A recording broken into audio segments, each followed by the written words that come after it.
오늘 마음에 시온의 대로가 있는 사람이라는 제목으로 하나님의 말씀을 함께 나누도록 하겠습니다. 백화점계에 전설적인 인물이 있습니다. 제가 몇 가지 암시를 드릴 테니까 한번 맞춰보시겠어요?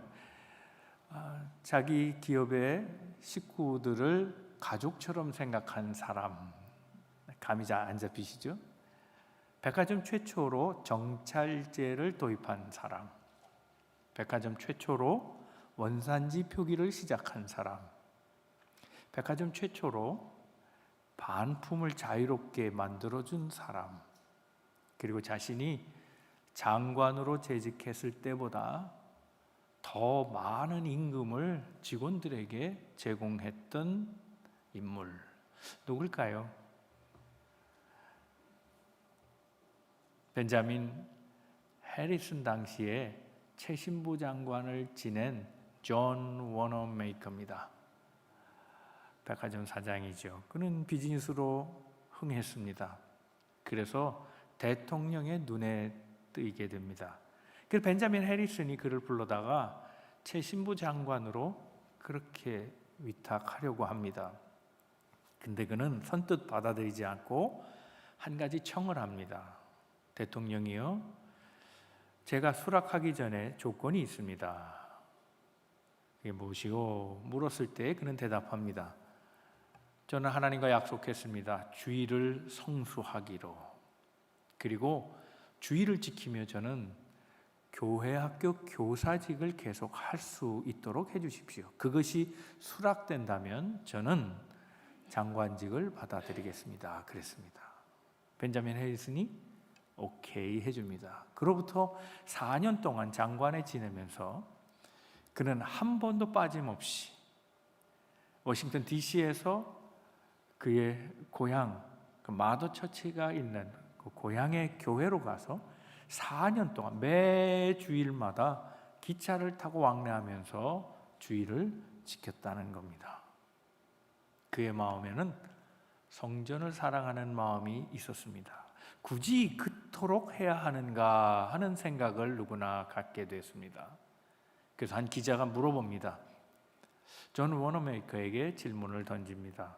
당신에게 장관직과 교회학교 교사직을 구분해서 어느 것이 더 소중하냐고 묻는다면 뭐라 대답하시겠습니까? 막힘없이 대답합니다. 장관직은 4년이고 임시직이며 부업이고 교회학교 직부, 교사의 직분은 내 본업이고 평생의 잡입니다. 그랬습니다. 하나님의 성전을 사랑하고 교회를 사랑하고 하나님을 사랑하고 학생들, 어린아이들을 사랑하는 그런 마음이 그에게 있었습니다. 하나님의 성전을 사랑하는 것, 그것은 성도의 특권이기도 하고 축복의 통로이기도 합니다. 우리 모두가 다 하나님의 성전을 더욱 사랑하는 그 마음이 있기를 주님의 이름으로 축복합니다. 여러분, 성전은 사람의 창작물이 아닙니다. 하나님께서 고안하신 것입니다. 구약 성경에 보면 성전을 지을 때 사람이 디자인하지 않았음을 알 수 있습니다. 하나님이 지어라 했습니다. 하나님이 어떻게 지어야 할 것인가를 얘기합니다. 무엇으로 지어야 될 것을 얘기합니다. 크기부터 높이까지, 그리고 그 안에 들어가는 모든 재료까지 하나님이 손수 정하시고 디자인하셨습니다. 하나님이 지으라 하신 성전은 인간이 하나님을 만날 수 있는 장소가 되었고, 그것은 하나님이 계신곳이며 더 나아가서 하나님과 우리가 함께 공존하는 공간이었다는 겁니다. 오늘 본문의 말씀은 시편 84편입니다. 이 시편 84편은 성전을 지극히 사랑한 고라 자손의 이야기입니다. 고라 자손은 어떻게 성전을 사랑했는가? 그들이 성전을 사랑한 이유가 무엇인가? 그들이 성전을 사랑하면서 얻은 혜택은 무엇인가 하는 것을 오늘 말씀을 통해 생각해 보고, 우리도 고라 자손이 가졌던 그 마음의 시온의 대로, 그것이 우리도 마음속에 열려지고 하나님을 만나고 하나님과 더불어 살며 하나님이 주신 축복을 삶 가운데서 누리는 시온의 대로가 열려져 있는 믿음의 백성 되시기를 주님의 이름으로 축복합니다. 첫 번째 우리가 생각할 것은 고라 자손들은 하나님의 성전을 사랑했던 사람들입니다. 1절과 2절 말씀 다 같이 한번 읽어봅니다. 시작. 만군의 여호와여, 주의 장막이 어찌 그리 사랑스러운지요. 내 영혼이 여호와의 궁정을 사모하며 쇠약하며 내 마음과 육체가 살아계시는 하나님께 부르짖나이다. 자, 시편 84편의 고라 자손, 그들은 성전을 얼마나 사랑했는지 성전을 부르는 이름마저도 다양합니다. 1절에는 주의 장막 그랬습니다. 2절에는 여호와의 궁전 그랬습니다. 3절에는 주의 제단 그랬습니다. 4절에는 주의 집이라 그랬습니다. 다 성전이죠. 그런데 부르는 이름이 각양각색이에요. 너무 사랑하면 표현이 다양해지는 거예요. 사랑하는 사람을 부르는 영어 말이 있죠. Honey, 그죠?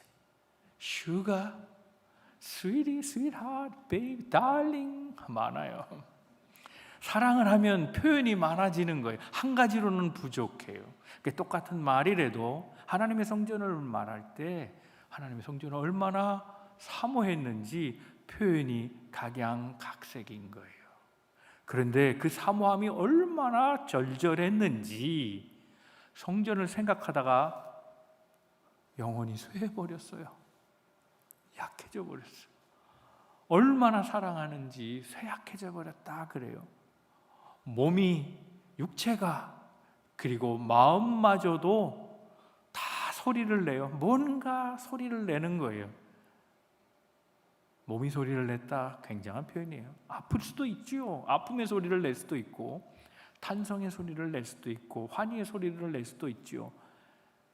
그러니까 단지 말로는 표현할 수 없는 거예요. 온 몸과 마음과 영혼이 내가 얼마나 성전을 사랑했든지 간절함이 거기에 묻어져 있습니다.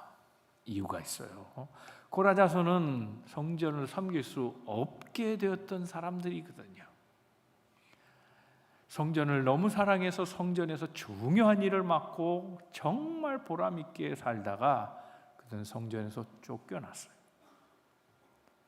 민수기 16장에 보면 그들이 어떤 행위로 인해서 하나님의 성전의 일을 맡지 못하게 되었는가를 설명하고 있습니다. 고핫입니다. 그핫이라 부르기도 하는 고핫. 그가 아론의 제사장의 직분을 시기했어요. 아론만 제사장이 되는 이유가 뭔가? 우리도 아론만큼은 되는데 왜 우리는 배제하는가 생각하고 동맹을 만들어요. 250명의 다른 지파의 레위인들을 결속시켜서 자기 편을 만들고 그 권위에 대항하다가 하나님의 거절을 경험해요. 그들이 모였을 때 회중 앞에서 땅이 꺼지고 전부 폭삭망하고 그 불길에 사로잡혀 다 죽게 되는 비운을 맞게 됩니다. 이후로 이 고라의 자손들은 하나님의 성전에서 일하는 것에 배제되기 시작합니다. 백성들이 왕따시킵니다. 저 사람들은 하나님께 반역했던 사람이야. 저 사람들에게 다가가서는 안 돼. 저 사람들에게 일을 맡기면 안 돼. 수군대면서 그들은 점차 고라 자손은 성전의 중심에서 멀리 떠나고 변두리로 밀려나게 됐다는 겁니다. 그 후로 이 고라 자손들은 주홍 글씨를 이제 새기고 살아갑니다. 빨간 딱지가 붙어버린 겁니다. 이후로 고라 자손은 왠지 모르게 자신들의 원천적 힘, 하나님으로 왔던 그 힘을 상실해버리고 이유도 없이 슬펐습니다. 경위도 없이 마음이 지쳐갔습니다. 하는 것은 되지 않았습니다. 하나님으로부터 오는 힘, 그 성전을 봉사하면서 왔던 하나님께로 받았던 힘들을 상실해버리면서 그들은 삶을 좌충우돌하게 되었습니다. 그래서 너무너무 성전이 그립습니다. 다시 하나님의 힘을 얻고 싶은데, 다시 하나님의 사랑을 받고 싶은데, 다시 정열을 바쳐서 주의 성전을 섬기고 싶은데 그럴 수 없는 자신들의 심정을 안타깝게 생각하며 심지어 그들은 참새와 제비도 부럽다, 그렇게 고백하고 있습니다. 3절 말씀입니다. 다 같이 한번 읽어봅니다. 시작. 나의 왕 나의 하나님 만군의 여호와여, 주의 제단에서 참새도 제 집을 얻고 제비도 새끼들 보금자리를 얻나이다 그랬어요. 참새와 제비를 부러워하는 사람. 참새는 얼마나 연약해요. 얼마나 외로움을 잘 타는 새예요. 보잘것없는 새죠. 근데 그 새마저도 성전을 들락날락 한다는 그 사실이 부러운 거예요. 제비는 철새예요. 집 떠나죠. 그러나 언젠가는 또 돌아와요. 돌아올 수 있다는 것만 해도 감사한 거예요. 그런데 자신들은 철새처럼 주변으로 밀려났지만 돌아갈 수는 없는 존재예요. 우리보다 오히려 돌아갈 수 있는 제비가 낫다 생각한 거예요. 하나님, 우리는 이렇게 되었습니다. 다시 회복할 길이 없을까요? 네, 여러분, 인생의 삶의 구심력을 잃어본 사람만의 아는 고백이에요. 내게 가장 힘이 됐던 것을 상실해 본 사람, 삶의 좌절을 느끼죠. 내게 가장 소중했던 사람을 잃어버린 사람은 알아요. 내가 가장 중요하게 붙잡고 있던 것을 놓쳐본 사람은 알아요. 내가 가장 귀하게 여긴 그것을 다 빼앗겨 본 사람들은 알아요. 이 심정이 무엇인지 알아요. 여러분, 인생은 구심력도 필요하고 원심력도 필요해요. 구심력은 어디에서 발생하느냐? 성전에서 발생을 해요. 원심력은 어디에서 발생하느냐? 세상에서 발생하는 거예요. 그래서 성도들은 교회 와서 구심력, 여기서 힘을 얻고, 그래서 힘을 바탕으로 세상으로 뻗어나가 일하는 거죠. 그런데 삶에서 힘이 없는 이유가 구심력을 잃어버렸기 때문이에요. 구심력을 잃어버릴 때 그 회전하는 중심을 잃어버리게 되고 원동력을 상실해요. 그래서 결과적으로는 구심력이 원심력까지도 영향을 주는 거죠. 그래서 본질적인 힘이 없으면 삶의 모든 의욕과 모든 욕구가 다 사라지고 엉망진창이 되고, 그 중심을 잃어버릴 때 삶은 좌충우돌하고 방황하고 그 끝을 알 수 없는 헤매이는 그런 미로의 길에 들어설 수밖에 없다는 거예요. 고라자손이 이제 그걸 체험한 거예요. 구심력을 잃어버렸기 때문에. 주여, 내가 다시 성전으로 돌아가고 싶습니다. 얼마나 성전을 사랑했든지 내 영혼은 쇠약해지고 내 몸은 부르짖는 소리를 내는, 내 마음에서 막 소리를 내는, 나 정말로 다시 성전으로 돌아가고 싶다, 그런 절규를 느끼고 있는 거죠. 그래서 참새도 제비도 다 부러워하고 있는 모습을 보여줍니다. 사랑하는 성도 여러분, 예배를 잊지 마세요. 이 예배는 여러분의 삶의 구심력이 되어주는 힘입니다. 하나님을 경험하는, 그래서 하나님으로부터는 힘을 경험하는 그 순간, 바로 그것이 예배의 현장에서 일어나야 한다는 거예요. 그래서 이곳에서 예배하는 것이 가장 복 중에 복이라고, 내 인생의 출발점은 바로 이 예배의 자리에서 시작한다고 기도해야 하는 겁니다. 사랑하는 성도 여러분, 오늘 주일에 오셨잖아요. 하나님의 부르심 속에 오셨잖아요. 오셔서 성전에 무엇보다도 해야 될 일은 기도하는 일이에요. 반갑죠? 일주일 만에 만났으니 반갑죠? 그러나 예배를 준비하세요. 인사하고 교제하는 건 끝나고 해도 되잖아요. 왜 인사 안 하고 저렇게 고개부터 숙이는 거야? 내 얼굴을 안 보겠다는 거야? 그렇게 오해하지 마시고 먼저 무릎 꿇고 기도하세요. 의자에 앉아서 조용히 머리를 조아리며 기도하세요. 하나님, 시온의 대로를 열어주셔서 오늘 주님을 만나게 하옵소서. 내 삶의 처소에서 힘을 잃고 죽게 왔습니다. 이 시간을 통해 내게 힘을 주시옵소서. 성전을 사랑하는 마음을 주시옵소서. 예배를 흠모하는 그 힘을 내게 허락해 주시옵소서. 예배 때 만나셔서 나를 새롭게 하여 주시옵소서 기도해야 합니다. 그래서 우리의 신앙의 고백은 성전이 참 좋습니다.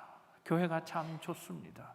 우리 만남의 교회가 참 좋습니다. 사랑합니다. 이 고백이 있어야 하리라 믿습니다.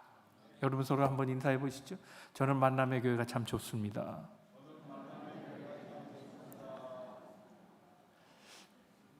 통역이 좀 필요한 분들이 계신 것 같아요. 잘 못 알아들으는 분 계신 것 같아요. 한번 다시 얘기하시죠. 저는 만남의 교회가 참 좋습니다. 우리 교회를 통해 삶의 구심력, 그 예배의 힘을 얻는 여러분 되시기를 주님의 이름으로 축복합니다. 두 번째는 작은 일에도 충성하는 사람입니다. 고라자손이 왕따를 당했다 그랬잖아요. 좋은 글씨가 붙었어요. 저 사람들은 안 돼. 저 사람들은 가까이 하면 힘들어. 저 사람들에게 일을 맡기지 마. 그랬단 말이에요. 그런데 결과적으로 보면 그들은 다 성전 중심으로 다 돌아왔어요. 어떻게 그랬을 수 있을까? 큰 사역부터 다시 시작한 게 아니에요. 아주 적은 허드렛 일부터 시작했다는 겁니다. 그런데 그 허드렛 일마저도 감사히 여기고 받았다는 거예요. 그게 고라 자손들이 훌륭한 점이고 존경스러운 점이에요. 여러분 사랑하면 허드렛 일이면 어때요? 너무 좋아하면 굳은 일이면 좀 어때요? 그렇잖아요. 좋아하니까 사랑하니까 할 수 있는 거 아니에요? 자, 말씀을 한번 읽어봅니다. 마태복음 25장 21절이에요. 시작. 그 주인이 이르되 잘하였도다 착하고 충성된 종아 내가 작은 일에 충성하였음에 내가 많은 것을 내게 맡기리니 내 주인의 즐거움에 참여할지어다. 이 말씀 기억하시죠? 달란트 비유에서 나오는 말이에요. 5달란트를 받았어요. 그런데 5달란트 맡았다는 건 크게 보이지요. 뭐라고 말씀하셨어요?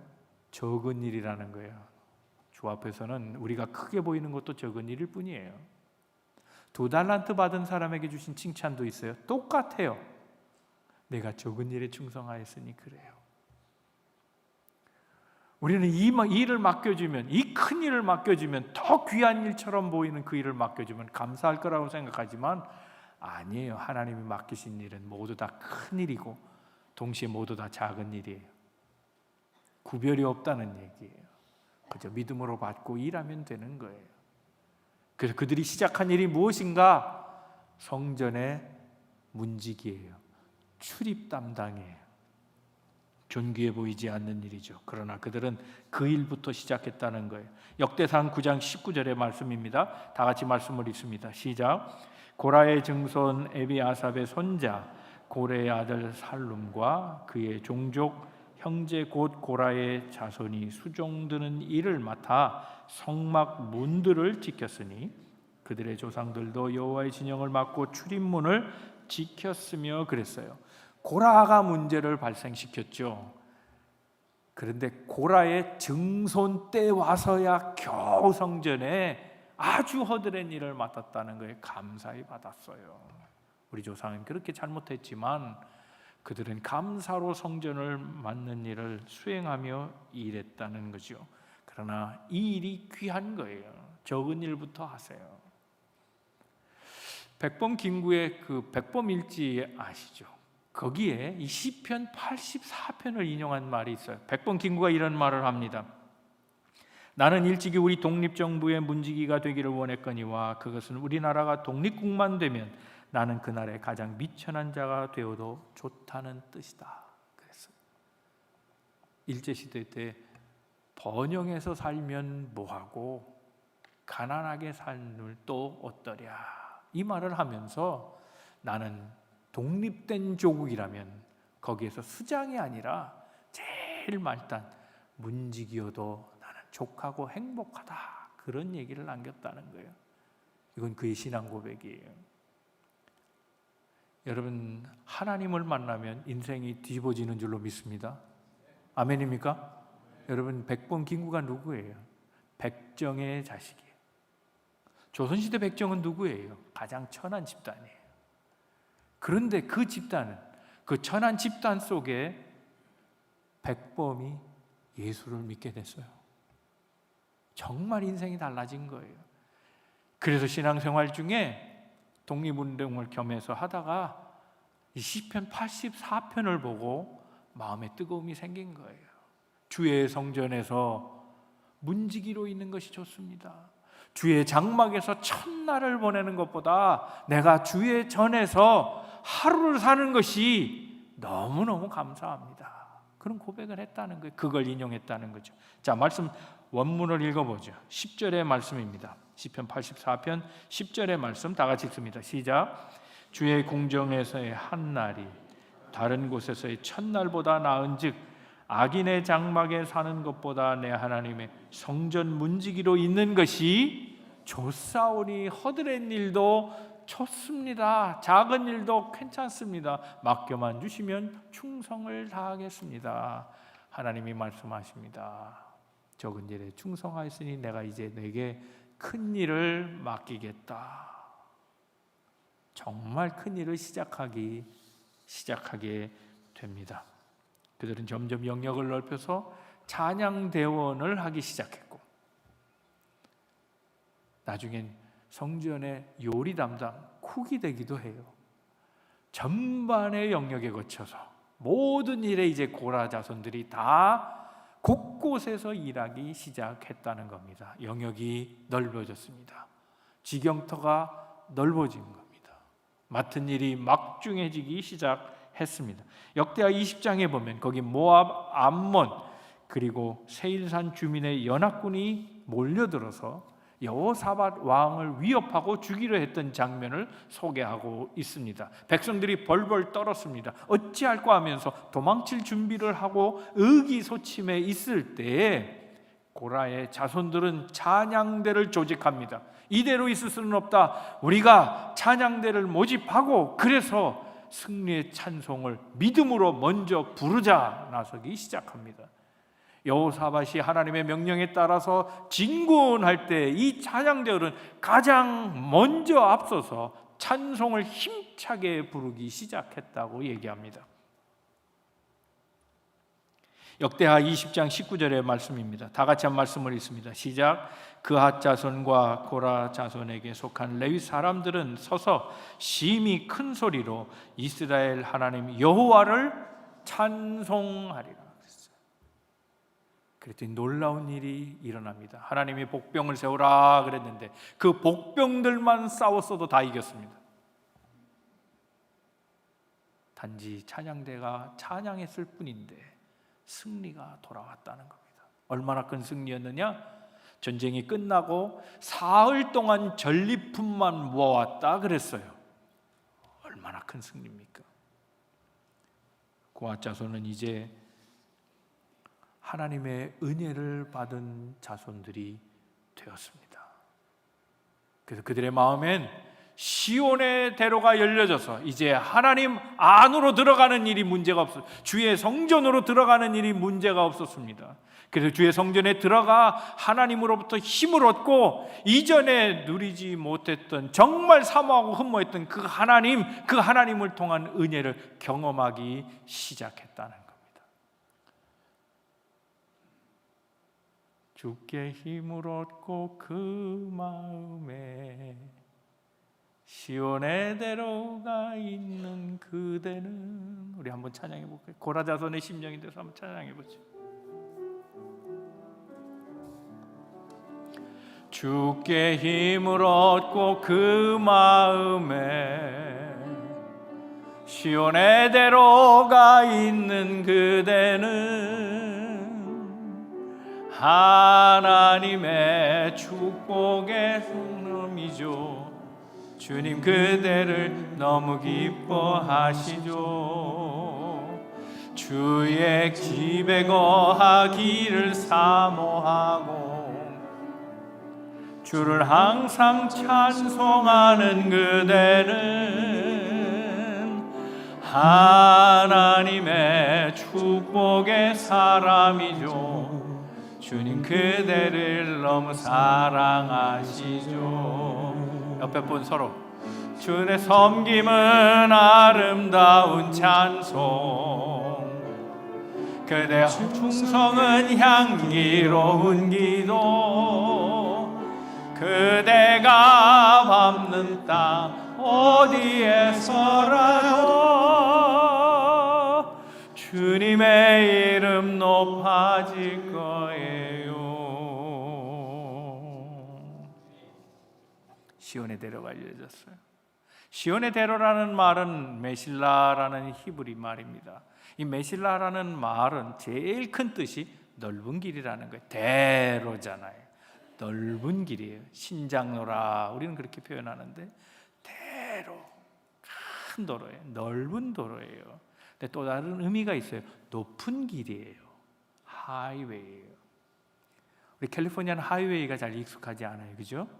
모든 길이 공짜니까 프리웨이라 그러죠. 동부에 가면 프리웨이라는 말을 안 써요. 돈 내는 데가 너무 많아서 프리웨이가 아니에요. 캘리포니아는 프리웨이예요. 돈 안 내죠. 다만 그 돈을 가스값에 들어가 있어서 문제인 거지. 이러나 저러나 똑같은 거지만 하여튼 길은 돈을 안 받아요. 그래서 프리웨이예요. 그래서 하이웨이라는 개념이 잘 안 들어와요. 그런데 하이웨이, 높은 길이에요. 또 하나 뜻이 있어요. 코스예요. of course 할 때 코스가 아니고요. 정해진 코스, 이런 코스가 있습니다. 저런 코스가 있습니다. 할 때 코스예요. 그러니까 코스는 이 과정, 저 과정 그러죠. 지나가야 될 길인 거예요. 그리고 그 지나가야 될 길의 마지막엔 목표를 이룰 수 있는 어떤 무엇이 있는 거죠. 당연히 만들어진 그 과정들을 겪어가면 그 끝엔 좋은 일이 있다. 그런 것을 함축하는 거죠. 시온의 대로 그랬는데 하이웨이라 그랬어요. 높은 길이라 그랬는데 실제로 예루살렘 성전은 높은 산 위에 있어요. 그러니 성전을 찾아가는 길은 당연히 하이웨이일 수밖에 없는 거예요. 낮은 데서 높은 데로 올라가야 해요. 오솔길이라면 힘들죠. 그렇죠. 길을 만들면서 가야 될 수도 있어요. 진창길이라면 힘들죠. 걷는 것조차도 버거울 거예요. 높은 곳에 올라가는 자체도 힘든데 길이 잘 닦이지 않으면 얼마나 힘들겠어요. 그런데 이제는 고라 자손에게는 그 모든 길은 다 과거의 길이었고 이제는 그들에게 신장로가 뚫려졌다는 거예요. 하나님의 성전으로 가는 길이 넓혀지고 높은 길이라 할지라도 쉽게 걸어갈 수 있도록 길이 뚫려졌다는 거죠. 여러분, 마음의 시론의 대로가 열려지는 여러분 되시기를 주님의 이름으로 축복합니다. 마음의 대로가 열려지지 않는 분들이 있어요. 아직도 좁은 길이에요. 험한 길이에요. 가시밭 길이에요. 진흙길이에요. 얼마나 힘들겠어요. 하나님을 찾아가는 길이 얼마나 힘들어요. 이미 지칠 대로 지쳤으니 하나님 앞에 와도 예배의 기쁨이 없어요. 하나님을 만나는 감동이 없어요. 여전히 삶은 불안하고 힘들고 예배를 드려도 마음의 답답함은 해소가 되지 않아요. 그런데 시온의 대로가 열려진 사람에게는 은혜의 샘을 경험하게 되고 그리고 주께 힘을 얻어서 삶의 길이 쉬워진다고 얘기하고 있는 거예요. 그리고 그 길을 걸어갈 때 하나님을 만나는 것이 약속되어 있다는 거예요. 그래서 시온의 대로는 넓은 길이며 하이웨이고 그 길은 코스예요. 사랑하는 성도 여러분, 그러므로 우리는 주의 전에 올 때마다 하나님 앞에 무릎 꿇고 기도해야 돼요. 주여, 오늘 주님 만나는 내 마음의 길이 열려지게 하옵소서. 막힘이 없게 하시고 장애가 없게 하시고 뚫어주시옵소서. 길을 내주시고 하나님을 만나게 하옵소서. 주의 은혜의 샘을 경험하고 살아가도록 도와주시옵소서. 기도해야 될 줄로 믿습니다. 사랑하는 성도 여러분, 작은 일부터 시작하십시오. 성전 곳곳에 하나님의 일들을 감당하는 축복의 시간이 될 겁니다. 그 성전에 머물면서 주시는 세상이 주지 못하는 힘을 경험할 때 그 심령은 복되다 할 것입니다. 무엇으로 가능합니까? 내 마음에 시온의 대로가 열려졌을 때, 날마다 삶에서 하나님을 만나는 이 축복의 통로가 막혀 있지 않고 뚫려 있어서 시온의 대로가 여러분 마음속에 있는 축복의 백성 되기를 주님의 이름으로 축복합니다. 세 번째 예배를 통한 복을 누리는 사람들이 고라 자손이었습니다. 6절 말씀 다 같이 한번 읽어보죠. 시작. 그들이 눈물 골짜기로 지나갈 때에 그곳에 많은 샘이 있을 것이며 이른 비가 복을 채워주나니. 그랬어요. 인생의 눈물 골짜기는 누구나 지나죠. 마음의 시온의 대로가 있기를 바랍니다. 그 마음의 시온의 대로가 열린 사람은 눈물을 기쁨으로 바꿔주세요. 왜요? 오늘 본문에 뭐라고 말합니까? 은혜의 샘이라 그랬어요. 샘을 경험하는 거예요. 여러분, 샘을 경험하는 것과 물 한 잔의 축복을 경험하는 것은 달라요. 샘이 중요하죠. 복도 두 가지가 있다고 생각해요. 저는 복을 원타임으로 받는 건 그냥 복이라고 생각해요. 그건 바가지로 표현할 수 있어요. 목이 말라요? 하나님 물 주세요 그랬더니 하나님이 바가지에다 물을 주셨어요. 그 바가지 물 한 번 마시면 다시 그 잔은 비워지지요. 그렇죠. 그런데 복의 근원 되는 것은 중요해요. 복의 근원 되는 것은 무엇이냐? 복을 주시는 하나님을 잡는 거예요. 그게 필요해요. 그러면 어느 때나 물이 공급되기 때문에 그런 거죠. 그 바가지 물을 먹고 사는 것보다는 그 복을 계속해서 주시는 하나님을 만나는 것이 더 중요한 일이라는 거죠. 그래서 복의 근원을 얻는 것은 결국 샘이 터지는 것과 같은 거예요. 문제는, 중요한 것은 관계입니다. 문제는 해결돼도 또 문제가 오거든요. 같은 문제는 아닐지라도 유사한 문제가 오고, 아니면 다른 종류의 문제들이 인생에 계속 찾아오게 되죠.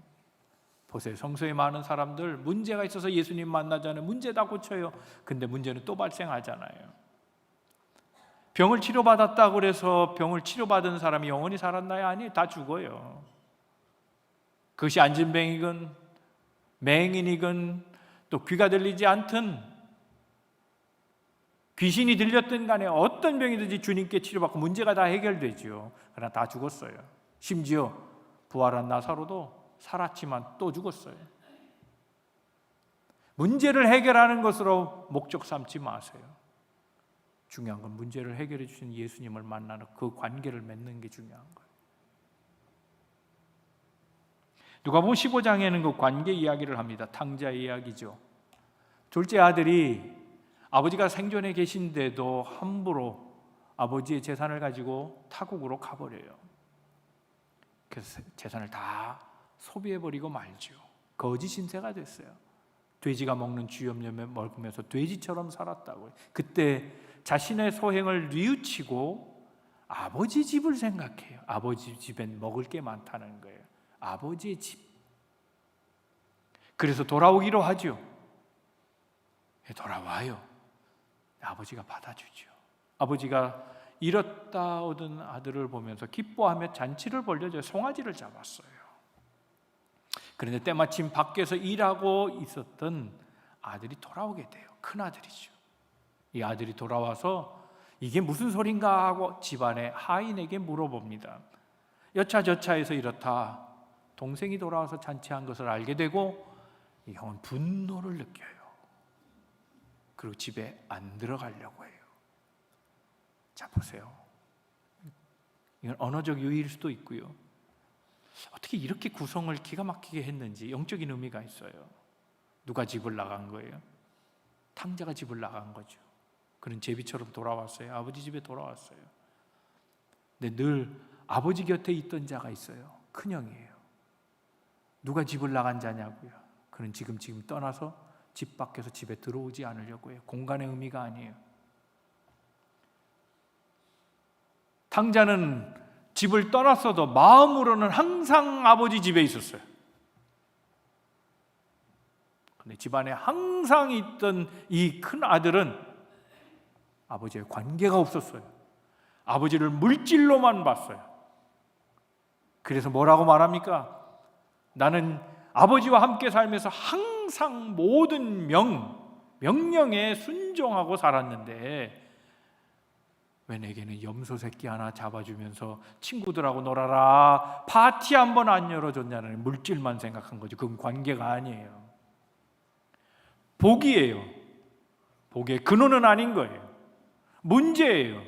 문제의 근원은 해결해 주시는 분을 만난 건 아니라는 거예요. 관계는 아니라는 거예요. 아버지를 물질의 상대로 보고 있다고요. 아버지와의 관계는 아니었다고요. 섭섭한 거예요. 그래서 화가 나서 집에 안 들어가겠다고 하는 거예요. 누가복음 15장 28절 29절 한번 다 같이 읽어봅니다. 시작. 그가 노하여 들어가고자 하지 아니하거늘 아버지가 와서 권하되 아버지께 대답하여 이르되 내가 여러 해 아버지를 섬겨 명을 어김이 없거늘 내게는 염소 새끼라도 주어 나와 내 벗으로 즐기게 하신 일이 없더니. 생각해 보세요. 명을 어긴 게 없다 그랬는데 명을 다 지켰으면 종이지 아들이에요. 스스로를 지금 종이라 말하는 거 아니에요? 아버지와의 관계, 아버지와 아들 관계가 아니라고요. 명을 어겼다, 명을 지켰다, 결국 종의 관계예요. 아버지와의 관계를 모르고 살아가는 사람의 모습입니다. 저는 반대로 이 둘째 아들에게는 분명한 믿음이 있었다고 생각해요. 내가 아버지 집을 생각하면서 돌아갈 때에 아버지는 나를 반겨주시리라. 아버지는 나를 위로하시리라. 이제 내 삶을 인도해 주시리라. 아버지는 나를 풍족하게 하시리라. 아버지는 나를 다시 살려주시리라 믿었다는 거예요. 여러분 시편 23편의 고백이 그거 아니겠어요? 시편 23편 여호와는 나의 목자시니. 하나님은 목자가 되고 우리는 양이라는 거 관계예요. 그렇죠. 이렇게 고백하죠. 그가 나를 푸른 풀밭에 누이시며 쉴만한 물가로 인도하시는도다. 이제 하나님이 나를 이끌어 주실 거다. 이제 아버지의 집에 돌아가면 아버지가 나를 이끌어 주실 거라고 고백하지요. 내가 사망의 음침한 골짜기로 다닐지라도 해를 두려워하지 않은 것은 주께서 나와 함께 하심이라. 주의 지팡이가 막대기가 나를 안위하시나이다. 보호하신다. 이제 하나님이 나를 보호하신다. 그 말은 곧 아버지가 나를 보호하신다. 탕자의 고백인 거예요. 아버지가 나를 위로해 주실 것이다. 믿는 거죠. 믿음이 있는 사람이. 주께서 내 원수의 목전에서 내게 상을 차려주시고 기름을 내 머리에 부으셨으니 내 잔이 넘치나이다. 그는 돼지처럼 살았어요. 굶주리며 살았어요. 이제 아버지의 집에 가면 먹을 것이 많은데 그가 나를 내 잔을 빈 잔을 채워 주실 텐데 풍족해 해 주시는 하나님, 그 아버지를 믿었다는 거예요. 내 평생의 선하심과 인자하심이 반드시 나를 따르리니 내가 여호와의 집에 영원히 살리로다. 나를 살려주시는 분, 그분이 하나님이라고 고백하는 이 시인처럼 탕자도 지금 내가 죽게 되었는데 이제 나를 살려주실 분은 내 집의 아버지라고 믿었다는 거예요. 그래서 아버지도 고백하잖아요. 내가 잃었다가 아들을 얻었다. 죽었던 아들이 살아왔다라고 얘기하잖아요. 이 믿음이 우리에게 있는 거예요. 그 누구라도 시온의 대로를 통하여 주의 성전에 들어왔을 때 하나님은 우리를 인생을 이끌어 주시고 우리 인생을 보호해 주시며 상처받은 영혼을 위로해 주시고 우리의 처진 생기를 다시금 활력 있게 하셔서 살아나게 하시는 분이라는 겁니다. 관계가 중요한 거예요. 문제 해결만 받으려 기도하지 마세요. 그 문제를 해결해 주시는 하나님을 붙잡아야 되네. 그 하나님을 만나야 한다는 거죠. 어떤 사람이 하나님 앞에 기도했습니다. 하나님, 제가 유명해지고 싶습니다. 스타처럼 저를 만들어 주십시오. 그랬더니 하나님이 기도 응답을 해주셨대요. 스타를 만들어 주셨어요. 그 기도 응답된 것을 보고 다른 사람이 또 함께 기도합니다. 하나님, 저는 높은 자리에 세워주세요. 왕처럼 해주세요. 킹을 만들어 주세요. 그랬더니 하나님이 그 기도를 응답해 주셔서 킹이 되게 하셨대요. 그래서 그 두 사람의 기도가 응답되는 것을 보고 더 구한 사람이 있어요. 하나님, 저는 많이 알려지는 스타처럼 만들어 주시고 높은 자리에서는 킹처럼 만들어 주세요. 그랬더니 하나님이 기도를 응답해 주셨대요. 스타 킹을 주셨대요.